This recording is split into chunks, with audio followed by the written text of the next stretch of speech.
once. I remember in the novel it was hammered home. Yeah, no, they do it once, but we don't do it once. We do it every week here in the spoiler room. And what do? We talk movie spoilers. So thank you for venturing down the stairs, pulling up a chair, and popping your favorite drinks as we talk movie spoilers. And tonight is we're like in the last stretch of our Over the Hill series. We've got 3 months left, and we got 3 movies. Well, that one of those 3 movies we're talking about tonight, 1975. One Flew Over the Cuckoo's Nest. Yes, folks, we're talking about a classic, actually well-known film. Don't have a heart attack. But we were talking about this classic that turned 50 years old, like myself, and I got a wonderful crew tonight to discuss this very interesting film. None other than man, the myth, the legend himself is back with us. None other than Mr. Joe Randazzo. Hello, Joe. Hey, Mark. Hey, Ian. And yep, as he said, those dulcet tones you will hear are the man who keeps coming back for more, Mr. Ian Simmons. Hey, Ian, how you doing? I'm doing well, thank you. Glad for you both to be here tonight. Our good friend, Mr. Jeff York, wanted to be here, but he could only be here in spirit because he could not make it. So, Jeff, we are thinking about you, sir. And yes, you are here with us in spirit. So, Mr. Joe Randazzo, you always do these so well. See, he knew it was coming. I knew it was coming. I was thinking about it because I the first time I saw this movie was in high school, actually, because we had read the novel, and then my English teacher, George McClarty, decided we should watch the movie. And I can probably narrow down the day we finished it, because I think we finished it the day after Jack Nicholson won the Academy Award for As Good as It Gets. Oh, nice. Because he made a point of pointing out history does repeat itself sometimes. And so yeah, we had read the novel, and Randall P. McMurphy, in this case played by Jack Nicholson, he is going to be going to prison. I don't know for how long, but he seems to think that going into a mental institution would actually be easier for him. He also, we find out later in the film, believed that the time that he would have served in prison was going to be the equal time that he would spend in the mental institution, which it turns out no, because he's, he's committed. The title of our series this month. He also finds out that the other people, the other inmates, are mostly not committed. They're voluntary. They can leave at any time. Which he finds out after he's been trying to kind of get them to live a little. Because I guess, like, as much of kind of a scumbag he is outside, getting into fights and doing all these terrible things, he seems to have his heart in the right place at times. So yeah, he does decide to kind of take these guys under their wing and take them out on adventures. I mean, those adventures are highly illegal, like stealing the asylum bus and taking them out and stealing a boat and taking them out fishing. Sneaking prostitutes into the asylum late at night. And all this sounds funny because it kind of is, but the movie is actually very, very dark and kind of about the loss of humanity when you're in these kinds of situations. Even in a situation like this, where a lot of these guys were in there voluntarily. And you realize that there's some, like Christopher Lloyd's character. He's not getting out at any point in his life. He's probably going to be there for the rest of his life. But some of these guys, they're in there because they really can't function in society, it seems. And they need somebody to kind of lead them around. He befriends the biggest guy, the chief, who is a gigantic Native American who is believed to be deaf and dumb, quote unquote, deaf and dumb, until about an hour and a half into the movie where McMurphy gives him a stick of gum and he says thank you, and McMurphy suddenly has the realization that, holy shit, you have been playing this entire system. And it's also kind of touching because he feels like he can he can open himself up and let Randall know who he really is. Mm-hmm. Which with everyone else, he's very guarded. He's and you do see it a little bit because you see it in the on the basketball court where Jack Randall hands him the ball and tells him lift up your hands and dunk, and you see that he's able to get through to him. Mm-hmm. And you don't know at first that he can hear him the whole time. You just think it's just this character's great charisma that allows him to be this way with the chief and with the other characters. And on the other side of that, you have the very stern, very cold, very by the book Nurse Ratched, who seems to be the kind of person who I don't know if the coldness stems from some kind of desire to be cold to people, or if it's just she's just doing her job. Or I don't know if she conflates one with the other. Maybe it's been 30 years since I've seen this movie up until last night when I rewatched it. So it's going to be something that maybe we'll discuss in a little bit. But she is so cold and manipulative to the point that the guys want to watch a World Series. The first day, everyone is afraid to raise their hand to vote with Randall, except for two other guys. The next day, most of them do, and then she points out, well, there's 18 people in this ward, so there's only 9 in the group. You need one more vote. And when he finally gets the chief to raise his hand, she's like, well, the vote's already over. You guys lost. And that's the kind of thing that could be demoralizing to these kinds of people, these inmates. It could be completely demoralizing. At the same time, there is a little bit of violence by the orderlies. And that kind of plays into the ending. There's a lot. We're gonna have there is surprisingly, it may seem like a simple, straightforward story, but if you look underneath the surface or you pay attention, there's a lot going on. Oh yeah, this. I mean, especially with the characters that you have in this. They cut the novel down. I don't remember. I remember 30 years ago I could have told you what was missing, but now I haven't read the novel since high school, so I don't remember what isn't in there. But yeah, this is one of those movies where every shot, every movement matters, which is just the way movies should be. Unfortunately, it does lead to a character suicide. We'll talk about that later. Yeah. And man, even knowing it's coming, it does not make it easier at all.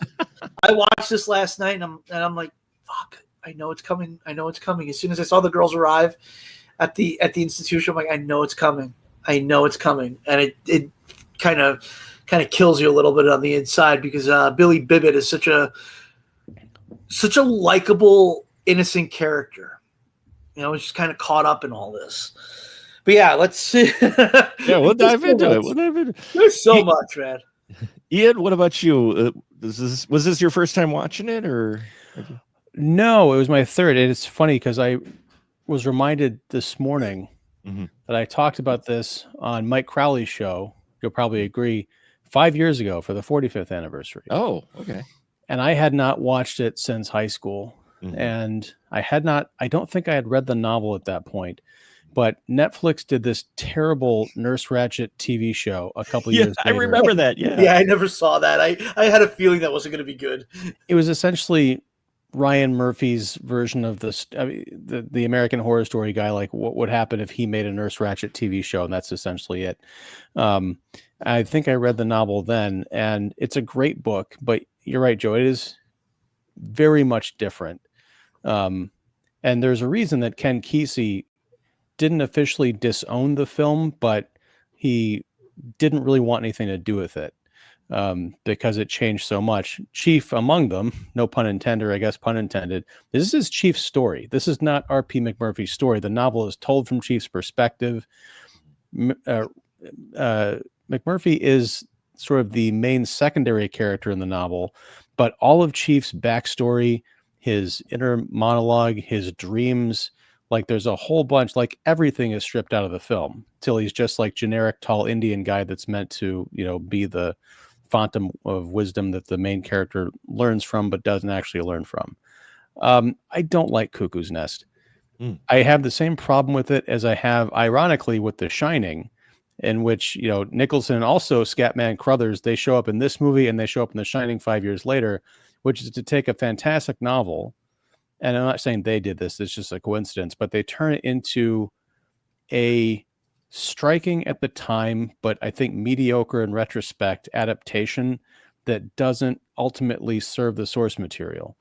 And I think my biggest thing with watching Cuckoo's Nest today is that you can say, wow, this cast of all these inmates, they're all fantastic character actors.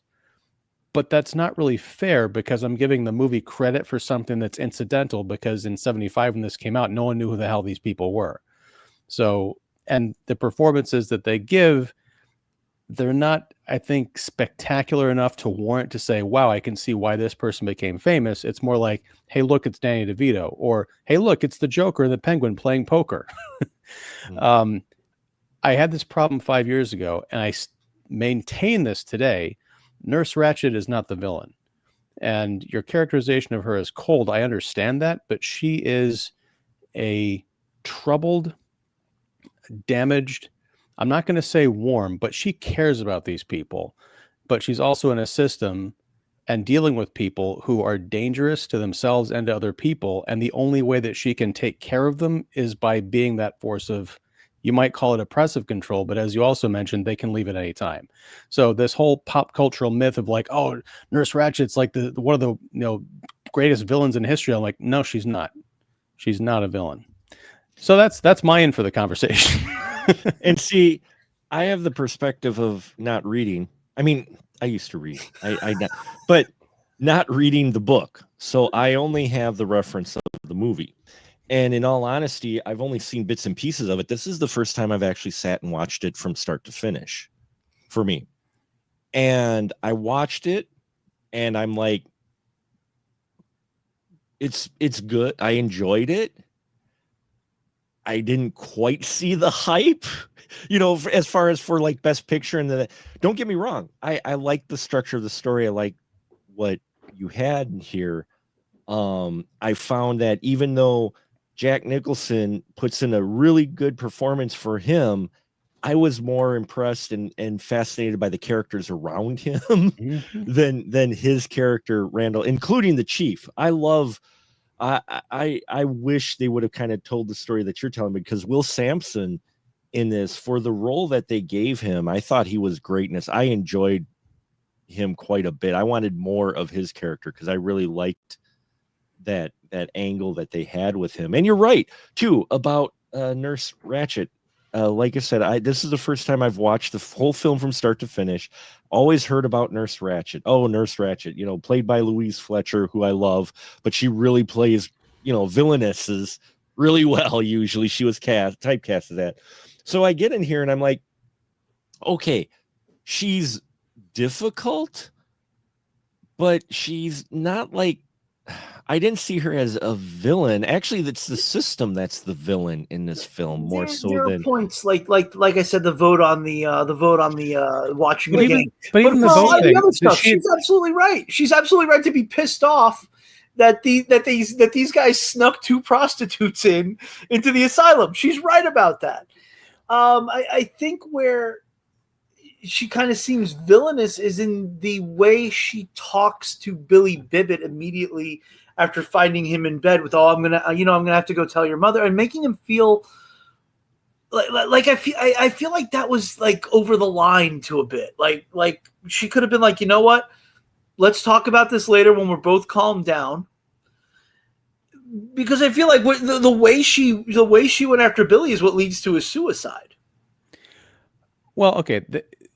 Although he was suicidal before, they do mention that. Yeah. Right. Well, two things. One, the vote thing.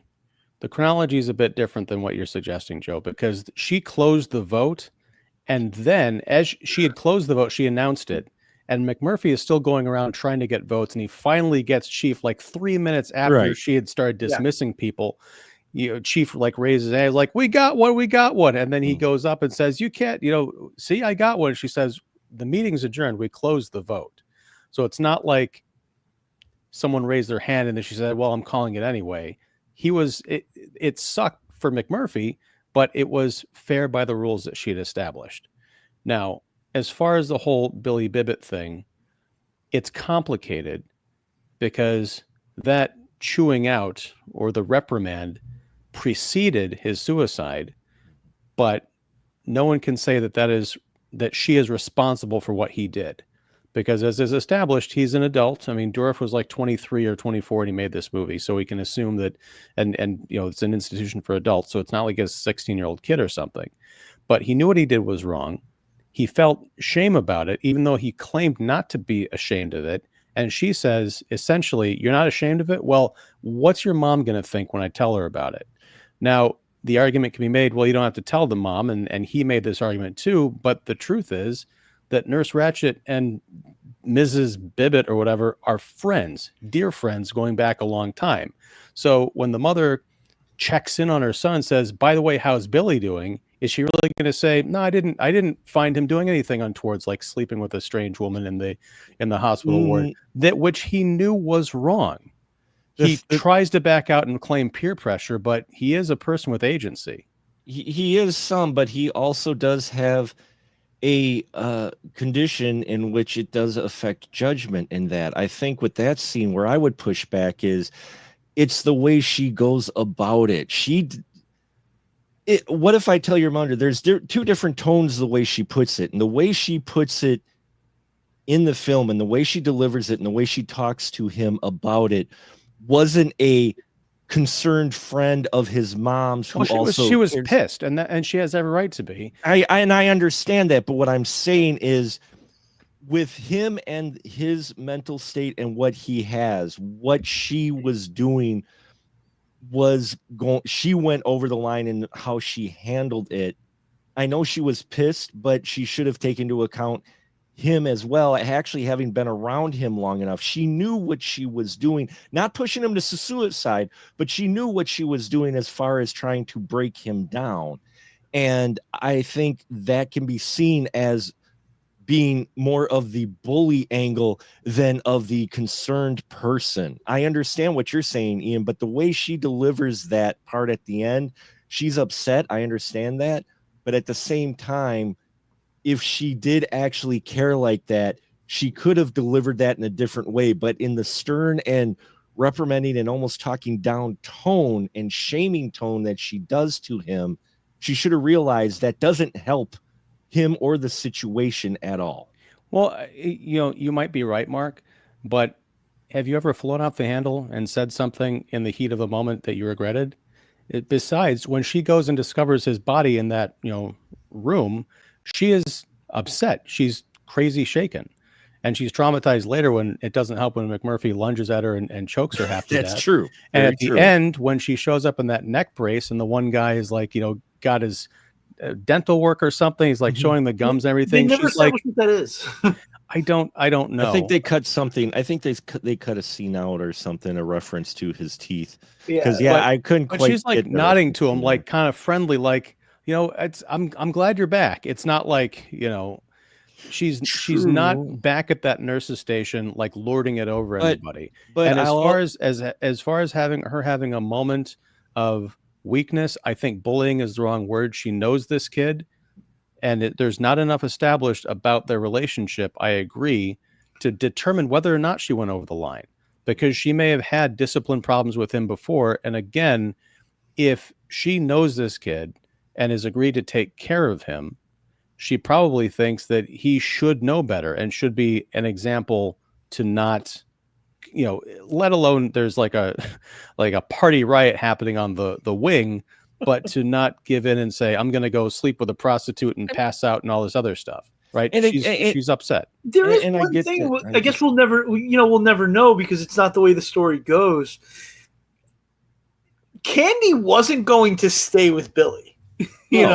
She was going to leave with McMurphy and go to Canada.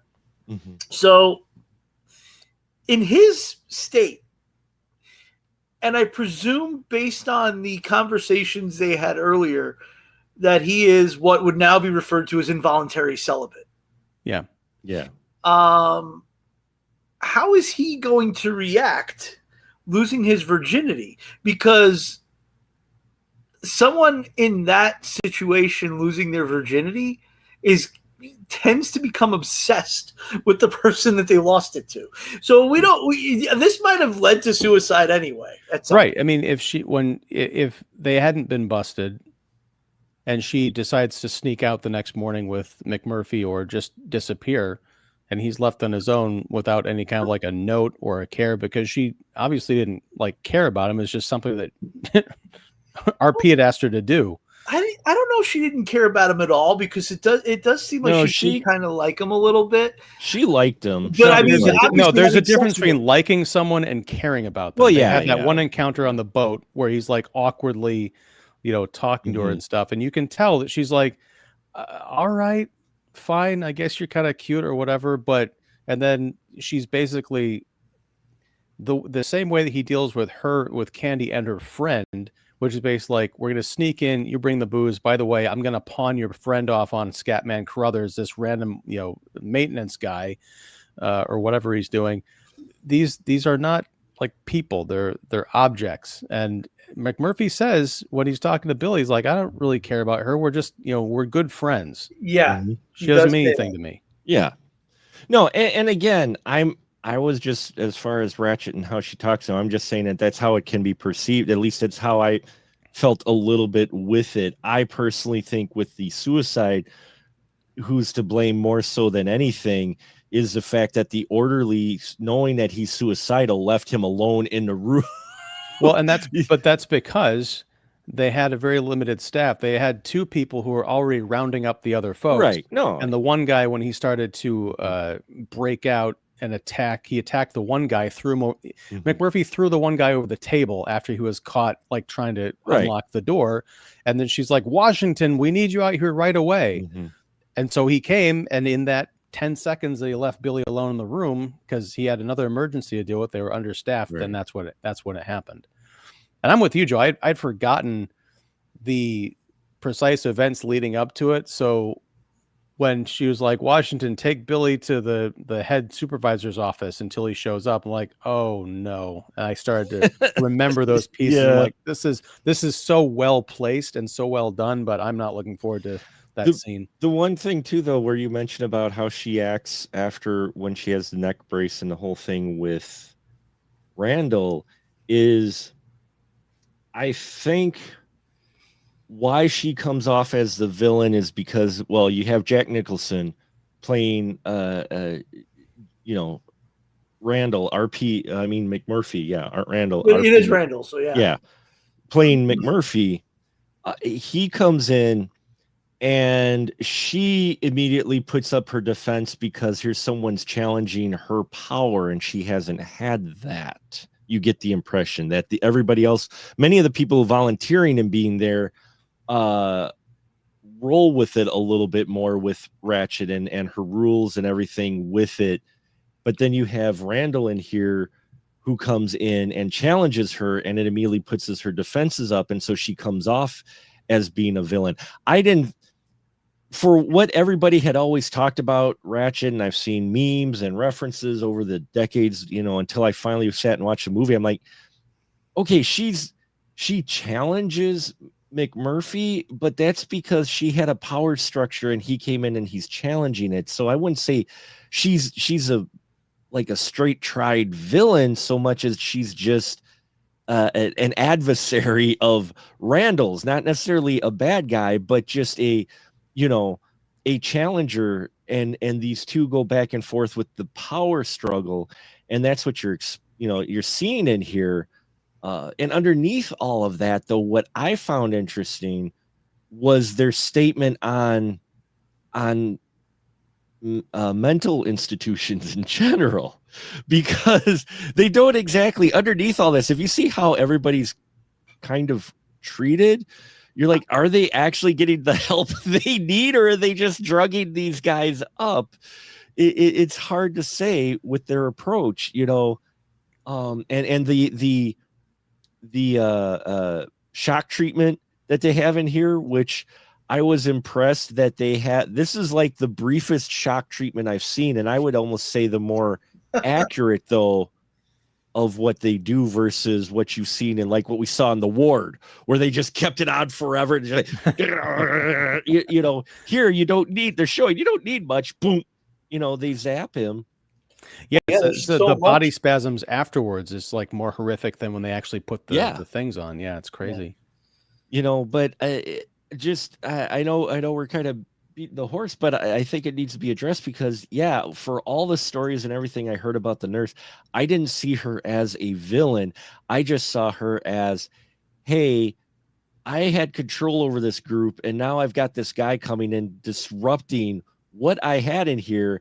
And while, like we also mentioned, what McMurphy does for the guys on one hand, giving them a little bit of a life, was, oh, that's kind of cool. On the other hand, you're looking at it going, what is his motivation? And did they need this, in all honesty? And I think that's kind of the key, is that McMurphy, I think part of the challenge to Ratched, and it's not necessarily a challenge to her authority, it's a challenge to her job, because she recognizes in him almost right away the same thing that the head doctor does during that kind of intake interview.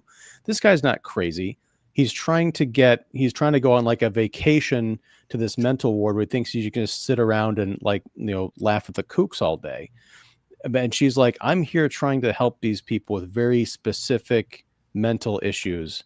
And you're coming in and you're just kind of playing it as a joke, and you're taking them on these excursions and trying to get them to live a little. They don't necessarily need that, or to your point, Mark, want that, as evidenced by the film's kind of thesis statement at the end, which is, once the whole party thing is over, literally, it opens up on 4 of the guys playing cards, and they're just playing cards as if R.P. McMurphy never showed up on the ward or on the block. And life kind of continues to go on. And there's like a rumor, McMurphy actually, he fought his way out and he snuck down through the tunnels and he assaulted some guards. And the other guy's like, no, he's upstairs. And we all kind of know what that means. But yeah, it's like, do they need this? Who is he to interject and like stand up for these people? You can have craziness in a society and damn the institution and everything, but institutions are kind of there for a reason. And these people are getting the help that they needed. So this guy assumed a lot about people that he had no business assuming. And also, he's not exactly a character model. During that intake interview, he talks about having relations with a 15-year-old girl. In the novel, she was 9. Oh, wow. So, yeah, I have no use for R.P. McMurphy as any kind of like a countercultural symbol or a human being.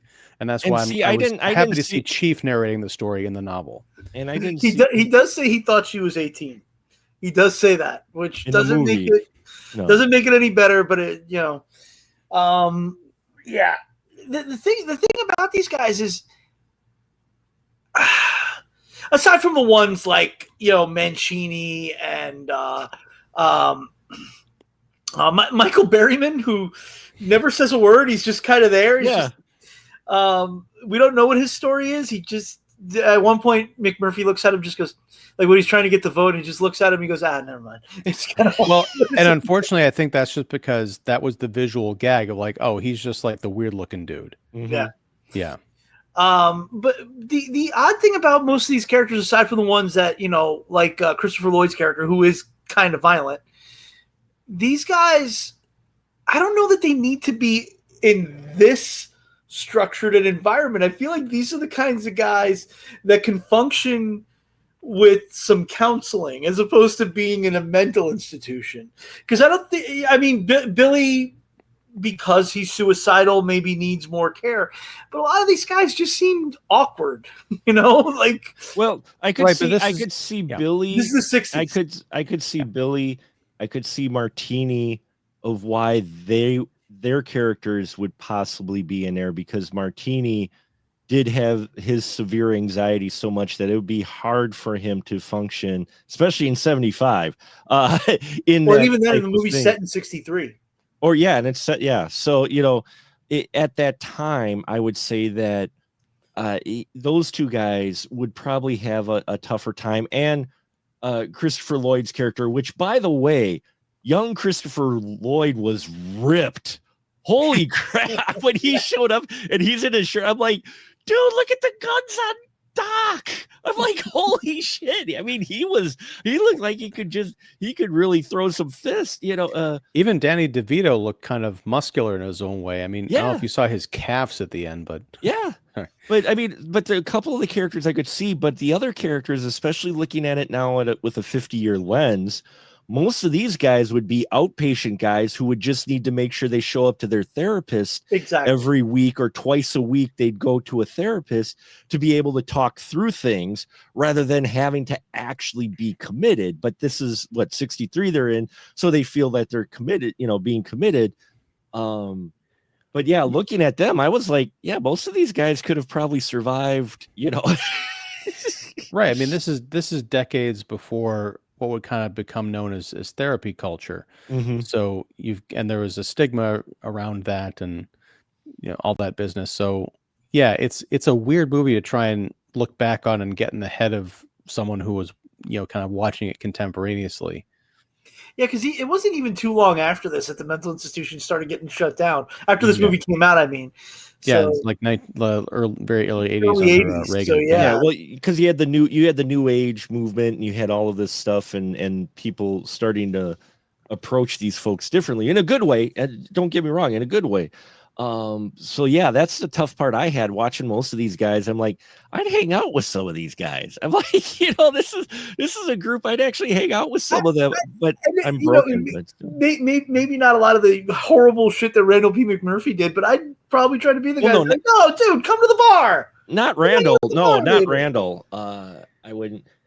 I think the only thing with Randall and why people talk about Nicholson and with it is because, and again, I don't know the book at all, but with Randall, even with the troublemaker and him pushing the power structure in it and butting heads with Ratched, you do see those glimpses of him in there of how his intent to do it started, to where he's just trying to buck prison, to where you do get the feeling that at least a little bit in him, his heart doesn't grow 3 sizes that day, but you do feel like he actually kind of is like, he kind of likes these guys. I'm not saying they're complete buddy, but he does find you feel like he finds a little bit of care for that. Like, they aren't just people for him, pawns to move around. He's like, oh shit, these are real people.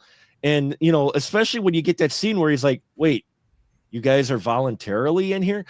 His brain is suddenly trying to compensate the fact that, wait, you guys want to be in here?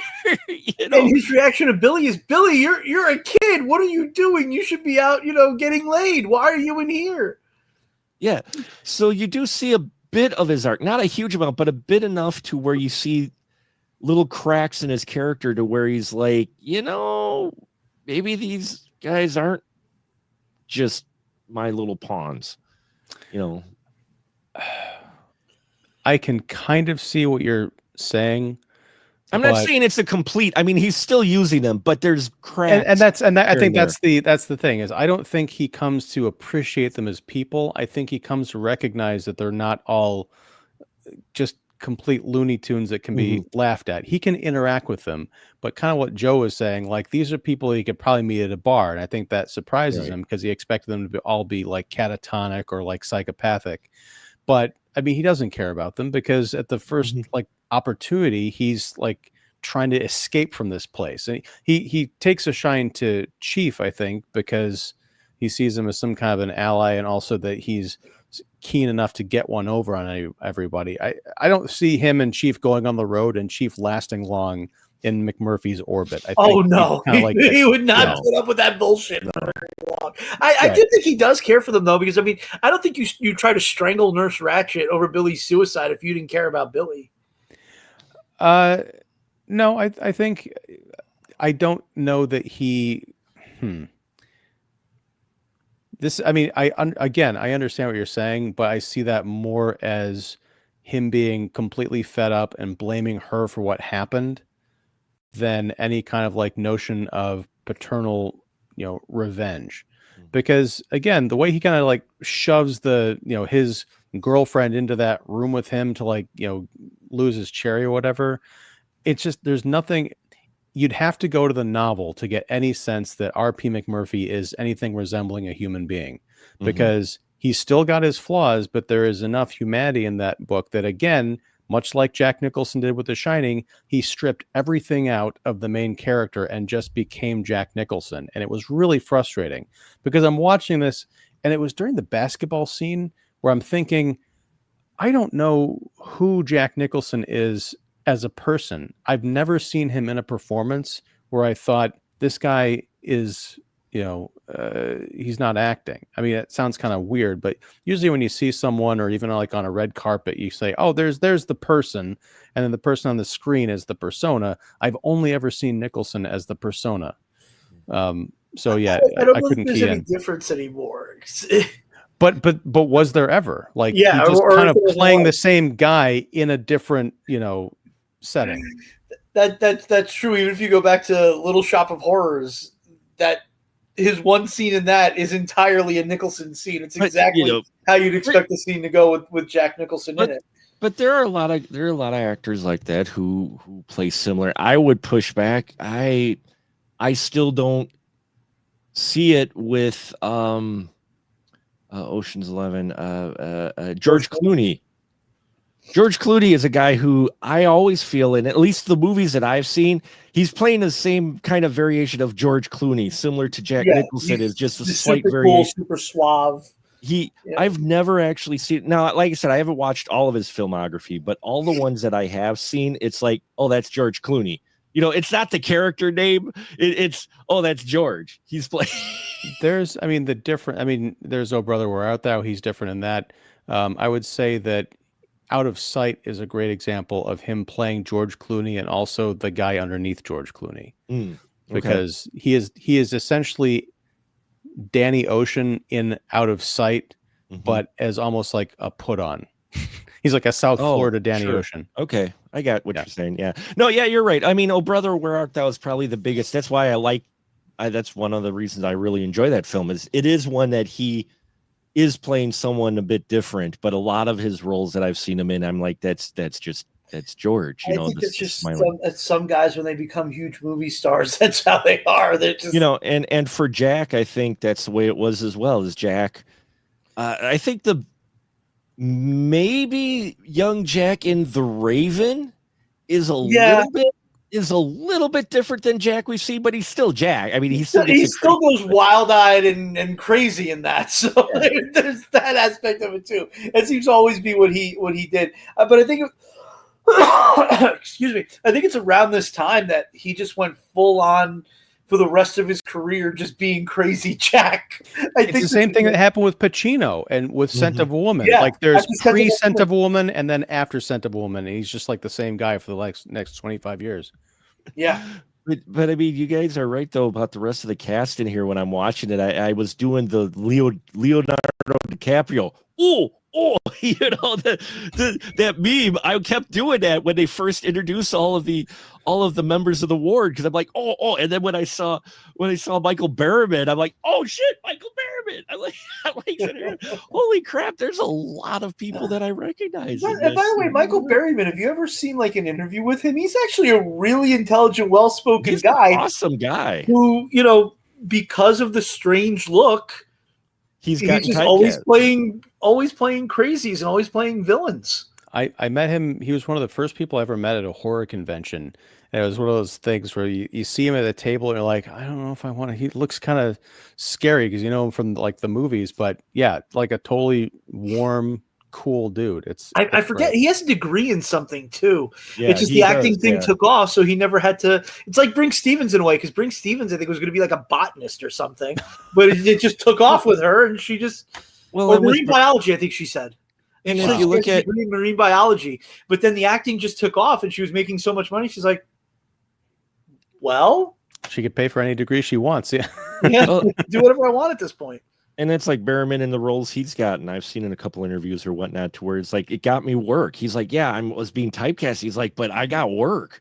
You know, he wasn't working at, you know, he got to be in a lot of movies, and there's some roles where he's wonderful, to where they play a character up like his stereotypical, what you're used to casting him, and then he'll speak and he'll rattle off some really great monologue, and you're just like, oh, okay, you know, his character was always great for that. So, but getting to see him in here, Danny DeVito, I will say, in a role you're not maybe quite used to seeing him in later on, you know, as Martini, it's like barely recognizable in many scenes, to where you're looking at it going, wait, is it just because of the characters he plays? And yeah, I think part of the appeal of this film, no offense, because I like Jack Nicholson, don't get me wrong, but I think it's the characters around his character that people enjoy, and that helps rub off on the McMurphy character, because the McMurphy character at his core is not a likable guy. This is a guy you shouldn't be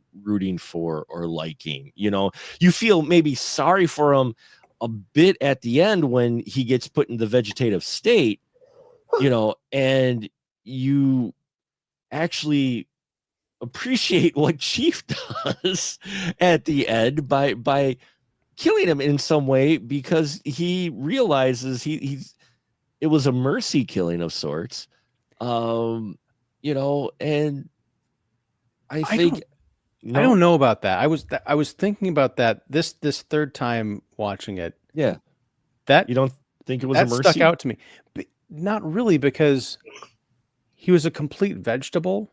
Mm-hmm. So it's not like he would know anyway. True. Like he was already, that R.P. McMurphy that Chief knew and grew to love or whatever was already dead. So why kill him? It's not like if he kept him in the institution, it was going to be, you know, that he was going to suffer, or like that personality was going to be trapped inside. I mean, I guess we don't know, because we only got to see that version of him for like 2 minutes. But it just seemed kind of like unnecessary. He could have just like got up and left, and, you know, paid that tribute to ripping up the water station and then escaping, and just leave McMurphy there in the institution. It just seemed like something that is more poetry than making narrative sense. Yeah, which it's fair. They can do whatever they want, but it was like, why? Is Chief one of the guys that's committed, or was he voluntary as well? I don't know if they established that with him. I think in the movie, I think he was not listed as one of the people when Ratched is like talking about who's in there. Mm-hmm. He was not one of the people that was committed, but I think in the novel he had some form of schizophrenia. So I think it's implied that he was not in there of his own volition. Yeah. Right. Yeah. It's a little bit more gray area in the movie of why he's there. He alludes to it, but he does have a great monologue about his father and alcoholism that really, really is amazing. About an hour and a half into the movie, so. And that's what I'm saying, is that I love the performer who plays Chief in this. I loved him in it. I wanted more Chief. So now that you're telling me the book, I might actually have to read words now. It's a slim volume, you know. It's a hell of a book. You know what would be interesting is if they were to do not a remake of Cuckoo's Nest, but you could do a new film that's an actual adaptation of the novel, and get Ray Nicholson, Jack's son, to play R.P. McMurphy, because the ages just about line up. But do it to the point where it's like, yeah, he's in the film, but reset the proportions, where it is Chief's story and McMurphy's story as told through Chief's eyes. Similar to what they did with The Crazies, where it was the same story, but it was told through the perspective of the police officer versus the perspective of the scientist. Yeah. Oh, is that what the remake of the I've never seen the remake of The Crazies. Oh, you haven't? No, it's really, actually, it's one of the better remakes in general, especially horror remakes, because it's still basically the same story, but it's being told from the perspective of the law enforcement officer, played by Timothy Olyphant, in town, trying to handle the outbreak and everything that's going on. So they tell it's basically the same story, but instead of being trapped in the room with the scientists for most of the movie, because they have a bigger budget, you're seeing what's going on the outside a little bit more. And so that's what I appreciated about it. And yeah, I would definitely be up to, especially with it now being 50 years, having a new version to where it's being told from the Chief's perspective, but you have McMurphy in there who's such a big personality. And it sounds like even in the book, a part of the book, that you could still have that connection, but just tell it from the Chief's perspective. Yeah. And I'd be down for that, because this film, again, I see why it was a classic, especially for when it came out. And I appreciate it. I wasn't really blown away by it, but I appreciate it, and I can see the appeal and everything. At the same time, though, for all the regards people give about, Nicholson's character in that, it's a guy you're not supposed to like. No matter what he's doing for these inmates, there's little hints where you feel like they're trying to get you to like him, but he always ends up doing something where you realize, no, he's not really a great guy. Well, I know people like that in real life, and what I generally say about them is they don't know how to get the fuck out of their own way. Right. And that's the kind of character, unfortunately, that he is, and unfortunately, I do know people like that. He doesn't allow himself to go maybe further or care more or look at these folks as more than just tools or pawns or pieces that he can use. And when he starts, like I said, where you see the cracks, and that's what I do appreciate about Nicholson's performance, you see the cracks where he does that, he suddenly has to seal that crack up. It's like you can start to see it to where maybe he is starting to like these guys a little more, and then he's like, yeah, nope, I am here to stay out of prison, and I'm going to eventually get out of here. Well, and then it dawns on him when he's fighting with the orderly in the pool. And he's like, I only got 68 days left. He's like, what are you thinking? And he actually does get mad at the guy. He's like, wait a minute, what do you mean? You guys didn't warn me that if I went after Ratched, she's going to be the one that decides when I get out of here? But I don't know that I feel the same way as you do about him not caring about these guys. I feel like to a degree he does, because he could. Even when he is trying to get out at the end, he is trying to convince Billy to come with him. And again, I don't know if you do that if you don't like these guys. I don't know if you try to get them to come with you if you don't like them. Well, here's the thing. I think and this kind of goes back to what you're saying about someone who doesn't know how to get out of their own way. I think he cares for these people to the best of his capacity to care for other people, and to the degree to which he understands what caring for people means. Because it doesn't mean inviting Billy to come out into the real world with him, because this kid has problems. And it's like, what is R.P. McMurphy going to take care of Billy, or is he going to get tired of him and leave him in a bar somewhere to probably, I don't know, take his own life or get hustled or run over by a truck? I don't know. If he really cared for him, he'd be trying to help him within this system and give him what he needs, or at the very least, remove himself from that, recognizing that I can't help this guy and all my shenanigans are not improving this situation. So I agree. I think he's self-aware enough for that, though. But that's my point. I think he's a completely self-absorbed, selfish creep, but his version of caring for someone is very immediate without any kind of long-term thinking. And it's also very harmful to the people that if he actually did care or know how to care for them, he wouldn't even bother. Well, and his motivation as well. There's scenes, and maybe it's the way it's directed by Milo in this. Milos Forman. There's parts to where you think he's doing this to be nice, but then if you think about his character, you're like, is he doing it for not only himself to get some lonely time with Candy, but also just to spite Ratched?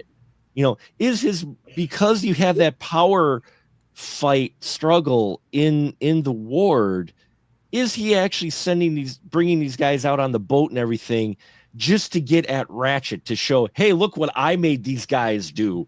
They're listening to me versus you. That's a fair point. Because he does say early on, he bets Christopher Lloyd that he can get under her skin within a week.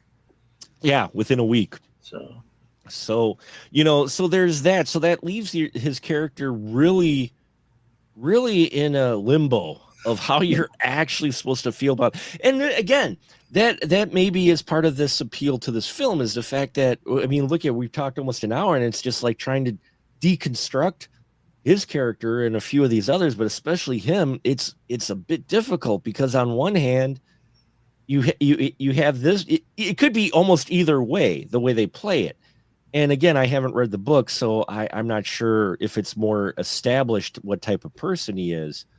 But in the movie, I think it is left to interpretation a bit for a reason. And even the ending, like I said, I felt it almost as a mercy killing for what the chief did. But when you mentioned, Ian, you make a good argument as well. It's really hard to tell the motivation of, did the chief do that? Or maybe did the chief do that because he thought maybe McMurphy was going to come out of it and cause trouble again? I don't think it would be that. No, but right after the shock, excuse me, right after the shock therapy scene, when Nicholson comes back and he's acting like he's a vegetable, almost vegetative. You can kind of see the chief. He's sweeping, and you see him just kind of like just grip the broom harder, like he is really pissed off.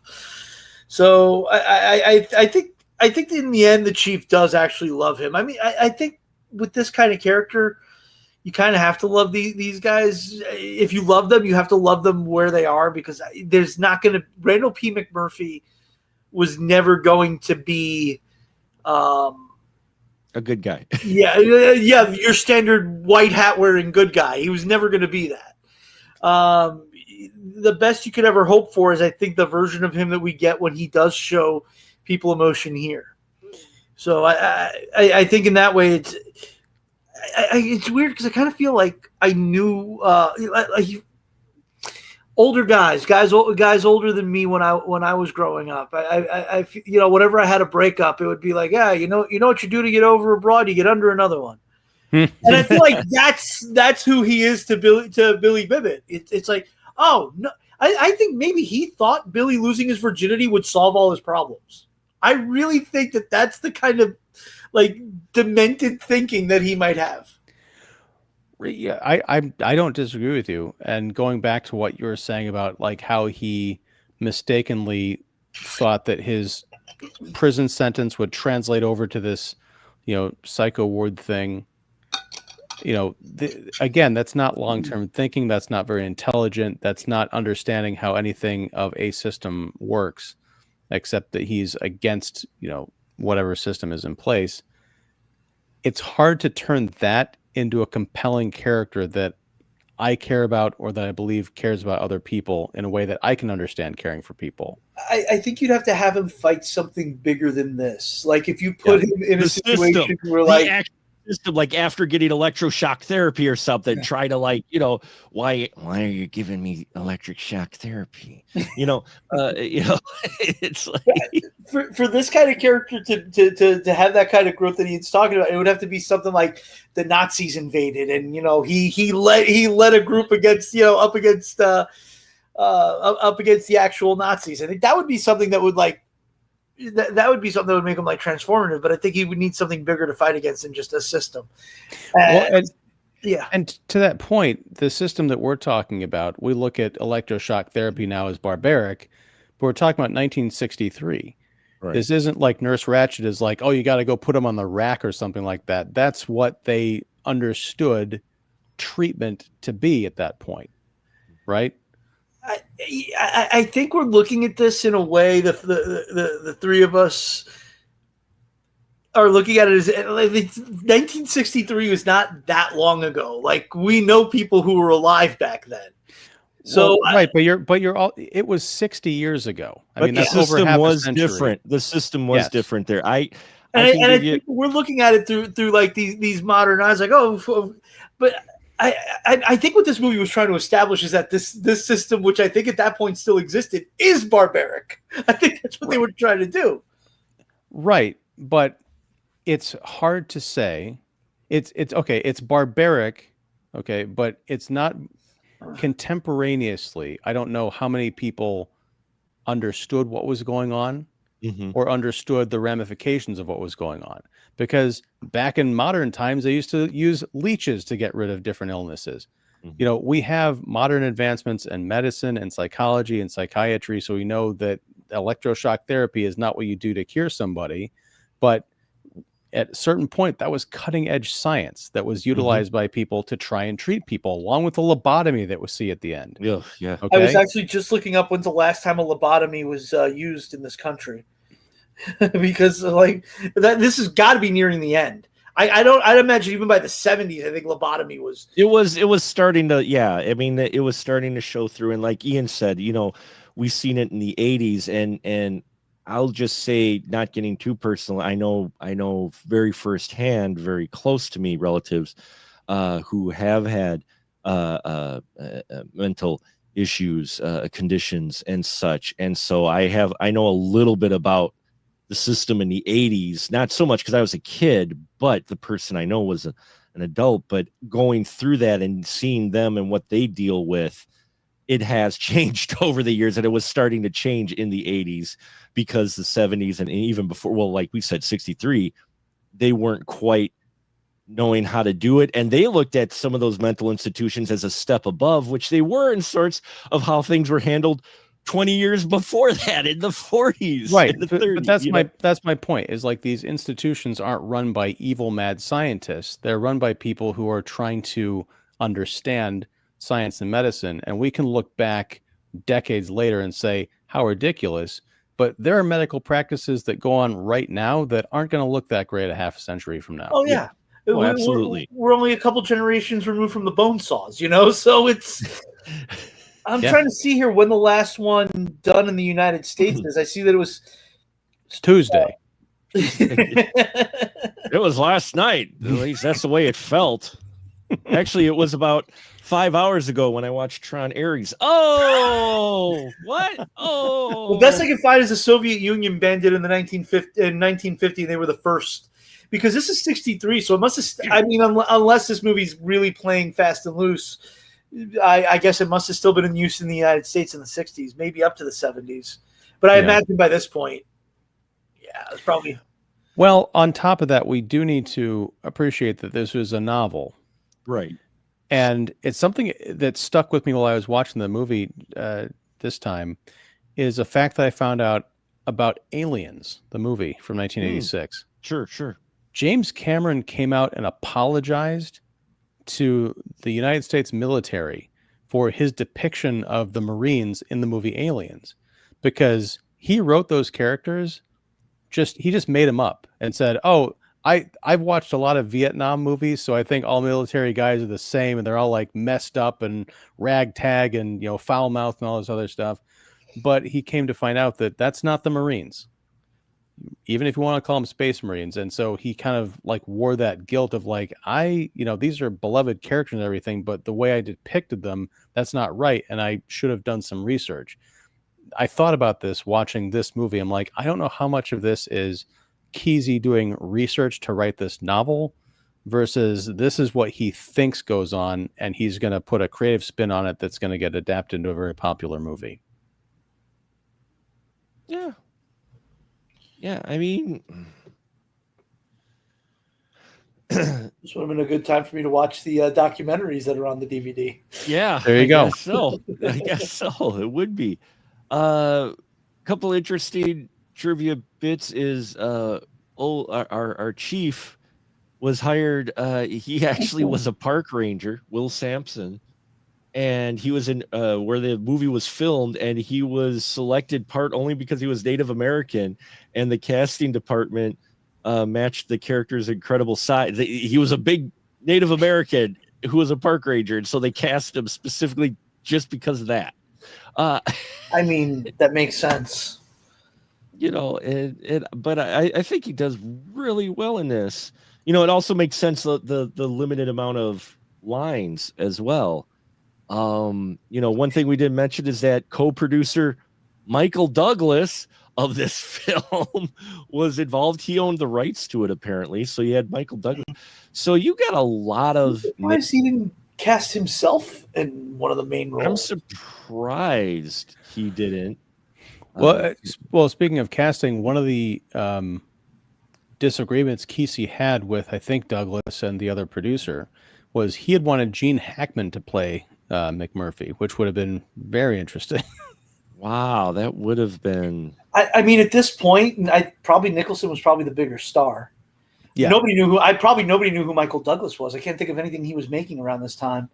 I'd seen him in a TV movie, a made-for-TV horror movie around this time. So I guess that may be why, if 1975 you have the chance to cast Jack Nicholson, you go. Yeah. Hackman would have been great too. That makes perfect sense because Hackman was another one that was just phenomenal at this time. Mm-hmm. Yeah, I mean, Michael Douglas was probably. I'm sorry. Go ahead. Yeah, I was good. And Hackman was a huge star at this time too. I think he had just won the Oscar. Well, Michael. 2 years prior, right? Apparently, Kirk Douglas possessed the movie rights for a long time, and then Michael Douglas finally produced the project. And apparently, to your point, Ian, he wanted to play Billy Bibbit. Michael Douglas did? Michael Douglas did. Okay, I can see that because he was younger than Nicholson, so yeah, it makes sense. And Brad Dourif, by the way, he got nominated for an Oscar for this, and well deserved. That's why my eyebrow crinkled up because I'm trying to imagine Michael Douglas doing what Brad Dourif did in this part, and I just don't. I think Michael Douglas might be too good looking to be Billy Bibbit. Like, not saying Brad Dourif is ugly, but Brad Dourif, he doesn't look conventionally attractive to the level of Michael Douglas. Well, the thing is, I noticed about Dourif is I thought he looked really attractive, in this movie. I mean, like a young, striking guy, but he also looked like he had problems, which is, it's all in the eyes. There's something very hard to pull off. Like, okay. Well, the big difference with doing a Michael Douglas versus Brad Dourif in this same role is you want someone who you believe in the vulnerability, and Brad Dourif has the look of, even though he doesn't look as what we know how he would look later on in life, played more of the creepy roles, but in this he is playing a young guy who doesn't look bad at all, but he's got a vulnerability to him where Michael Douglas, even at this time, wouldn't have really had that look. He would have been too cool. He would have been too cool looking. No matter what he tried, he would have probably just looked too cool for that role. And so that's why I'm glad they got Brad Dourif. I'm glad they have a lot of those character actors in this film, because again, I think those help elevate the performance that you end up getting from Jack Nicholson is the characters around him. Yeah. Because you could tell he feeds off of those guys. Basically, he kind of, I think, fed off those guys. And in the end, One Flew Over the Cuckoo's Nest, while I wasn't blown away, I see why people enjoy it. I enjoyed it for a lot of reasons. I didn't read the book, but at the same time, I wasn't as blown away as I thought I would be because people have talked about this film so much. And especially with Ratched, I don't see her as big of a villain, even for 75, as other villains that have came out that same year, for the way they hype it up of her performance. I'm like, there's other ways you can look at how she's approaching it. And I know that's not, trying to do forgiveness or anything. I'm just saying that there's another perspective that, especially 50 years later, you look back and going, is she really that bad? I mean, she's not nice, don't get me wrong, but at the same time, would you put her as one of the all-time villains? And I personally know. What's your final thought with One Flew Over the Cuckoo's Nest, Ian? I think we've pretty much said it all here. And going back, just to go into the Ratched thing, when you said she's not nice, she is nice, okay?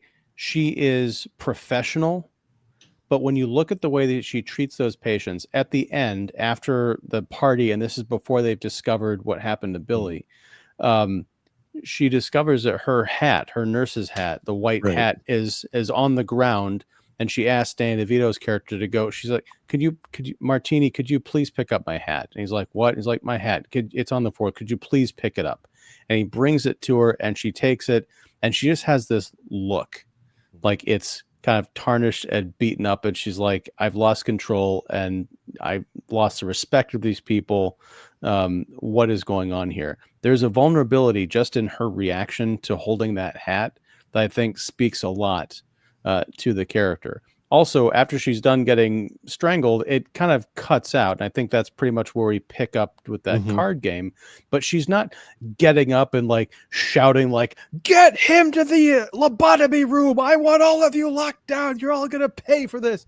None of that. She's just, I hate to say she's just doing her job, but she really is just doing her job. And I think that's the other angle you could also take is where she's looking at the hat. That's her character arc, to where she wasn't exactly nice beforehand, but she thought, in a similar way to what McMurphy was saying, doing this because he thought it was the way to get out of prison. I think the way she was running things and how she may have seemed cold to many people, especially audience members, in that is the fact that she felt this was how she had to run things to keep things in order. And then when the suicide happens and she gets the hat, and then she gets throttled as well, she realizes got the hat before the suicide. Right. Well, yeah, I know. Yeah. But she gets the hat. You're right. She looks at this and realizes that she really let this situation get out of control. And you can tell she's kind of thinking of, well, what the heck? And then the suicide happens, and then she gets throttled. When we see her then again being a little, asking about the teeth and everything, I think she loosened just a little bit, realizing that, you know what, maybe I was approaching this incorrectly, which is why we got McMurphy and the situation we did, because she tried to approached it slightly wrong than what she could have. And that's why we see her a little bit softer at the end as well, is I think she has an arc in here. There's a darker interpretation, though. If you want to go the villain route, she's happy at the end because she knows McMurphy's been taken off the board. Well, there's that. There is that. Yeah. Like, there is that darker just playing twist. Cards, being quiet. Yeah, there is that too. Joe, what about your final thought with this? I still love this movie as much as I did the first time. Man, what a downer of a movie, though. It is a downer of a movie. I remember when the movie ended, I just kind of sat in the dark for like 15 minutes, just kind of like feeling like I just got fucked up.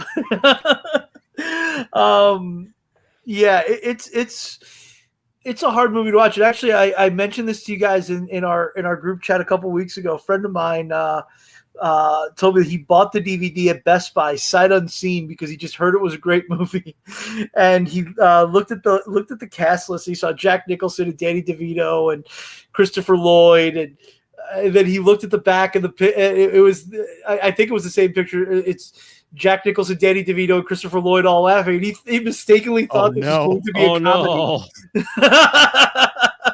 So he took it home expecting it to be like a comedy. And yeah, he's like, it's the feel bad movie of my life. He thought it was going to be the Dream Team, which is like the comedy version of Cuckoo's Nest with Michael Keaton 13 years later. He brought up, he's like, well, I saw a lot of these guys together in Taxi, and I was like, oh, okay, it's the cast of Taxi. This is going to be the cast of Taxi in a mental institution. This is going to be fun. It was not at all. This is not fun. No. I do. Oh man, but this movie does. I feel like it does work because the first hour and 45. You do kind of feel like it is leading to like some kind of feel-good place. And man, then the moment the girls arrive at the mental institution, I'm just like, fuck, Billy Bibbitt's going to kill himself. Yeah. And even knowing it doesn't make it any easier. I think it's effective. I remember I liked it back when we read the novel, because we read the novel and then watched the movie in high school. So I remember liking it then, and now 30 years removed from seeing it or reading the novel, watching it again, I still enjoyed it again. So yeah, I think it's a really, really well-made and well-crafted movie.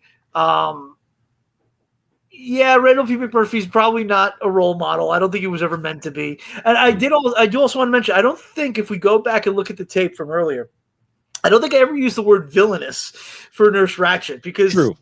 I also think that, like I said, there were times where I felt she was too cold and by the book, but I don't think she was intentionally being, an asshole. Mean-spirited or vindictive about it. That's just was. Aside from the one scene, and right.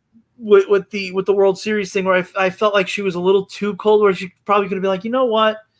What's the harm? Let the guys watch the game. And I think that that's probably where I came at that from. Mm-hmm. Because to me, it's live and let live. What the hell? It's only going to be for the World Series. It means that much to these guys. Let them do it. I also understand the need for order, because I've known people that you need people like that in your life who can maintain order. Mm-hmm. I feel like that's important too. So I kind of see both sides of the Nurse Ratched character. I agree. I don't think she is the cold-hearted villain that that people kind of see her as now. But at the same time, I do think there was that little bit of. I feel like there were places where it was like you didn't really need to be that unbendable. And I think that's where I have right yeah. And again, by the end of the film, I think that shows an arc with her, though, of how she's handling things, whether or not it's because, oh, hey, Randall got vegetableized. But on the other hand, I didn't take it as that. I took it as her, because we get to see the scene with her with the neck brace. They easily could have gone ahead further to where she didn't have the neck brace anymore or whatnot. But having the neck brace too shows a little bit of a vulnerability with her character. And then the fact that she's, asking the guy about his teeth and that, and she seems just a little bit softer in her asking and her approach. I think, in the end, I just don't see the villain that everybody painted her out to be. I really don't. But there is something to it, because they do fear her in the beginning. They're afraid to go against her and raise their hands when. So I don't know. Maybe there could have been something else that could have led to that, mm-hmm. And show why the guys were so fearful of her. We don't know. We don't get that part of it. We just get what's in the film. But the film is interesting, and I see why people consider it a classic, mainly because of your cast. And the story today, in some ways, it's still dark, but it's a little bit tamer than what you might feel, for nowadays versus when it probably first came out. But I don't know about that, because I don't think I've seen anything this dark recently. I mean, I've seen movies that kind of play in that field, but I think, man, this movie, even last night, this 50-year-old movie left me feeling a different way than any other movie I've seen in the last couple years. So I don't know that I don't know. I can't. I'm struggling to think of anything that could be seen as that dark. As for the making this Randall story, I think that's just because they probably saw it as a vehicle for Nicholson. Mm-hmm. And I mean, probably the marketability part, because in 1975 they probably thought, well, who's going to go see it if it's about this giant Native American? Whereas you make it about Jack Nicholson being this anti-establishment, rebellious, kind of asshole of a character. Yeah, I think people will go see that. I think that's part of it too. Yeah, and I agree. I think that might be the calculation, but what you end up with is a compromised movie from the get-go. Right. So it's like, well, this isn't going to be the novel, and if the novel is popular enough that you want to adapt it into a film, you're saying that this isn't truly an adaptation; it's something else. Yeah, I don't know. It's I mean, it's a different medium. I mean, even when you look at the 31 Frankenstein, which we regard as a classic, and you read the Mary Shelley novel, that is stripped to the bone. Right. But here's the thing. Just because you're switching media does not mean that you have to make those changes. I mean, there are some things that, like, say, for The Shining, for the example, they couldn't do the topiary coming to life because of the limited technological budget at the time. So they went with the hedge maze, which ended up being pretty effective. But in terms of some other fundamental storytelling aspects, there's no reason you couldn't have adapted this book to a film, but except for perhaps the studio's feeling of the audience's appetite for a no-name Native American protagonist talking about his adventures in a mental ward being a cultural thing, even though that was why they ostensibly bought the novel, right? Mhm. So it's like, but again, you're talking about something that's compromised. There's no reason you can't make that movie, but someone decided that they couldn't make that movie that way, so they compromised it. Yeah.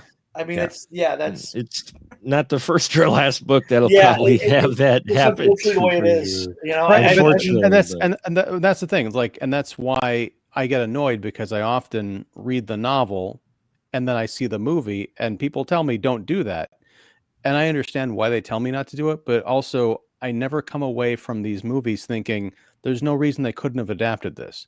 There's nothing inherently unadaptable or condensable to capture that theme in a 2-hour, film translation. They just choose to do something else. And that's why I don't read. So we're gonna go end it with that for the night. And well, if you don't read, the movie's not disappointing. No, exactly. Nothing can save the film Ready Player One. I'm sorry. I agree with you on that. I think it's Spielberg's worst film. Have you read the book? I have not.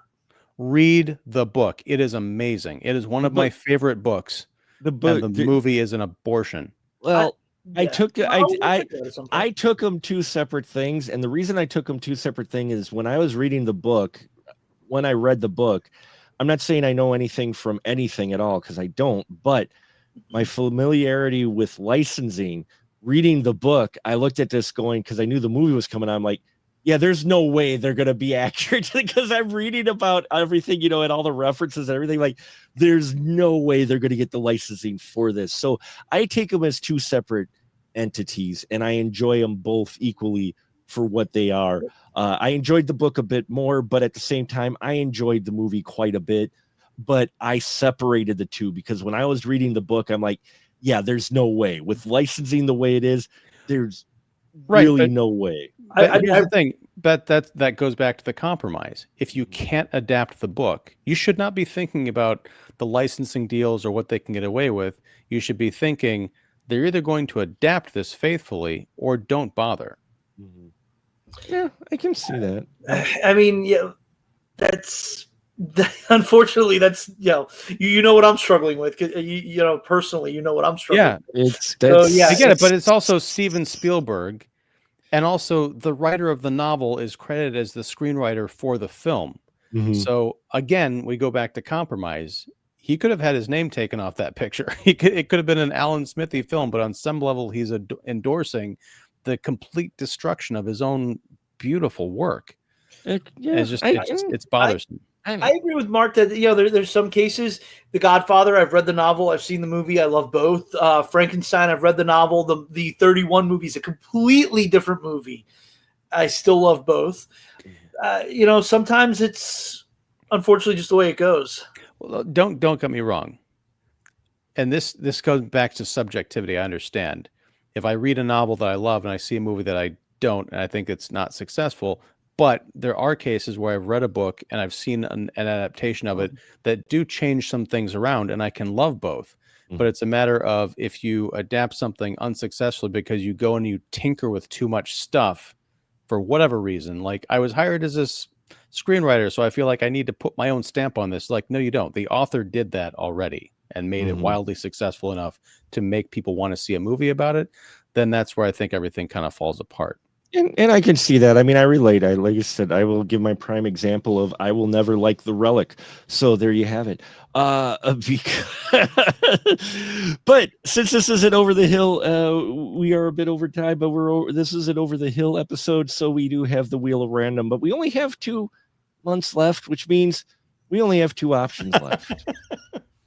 So we only have 2 options left, which means that we're going to be spinning the wheel, and whatever the result is, that's going to determine what our 2 themes are the rest of the year. Now, we do have the Animation Nation queue up for yet 2 weeks, so please head over to there if you haven't yet, to specialmarkproductions.com, Animation Nation, and vote for your animated films. The 12 films we will talk about next year will be animated films, so that's going to be a lot of fun.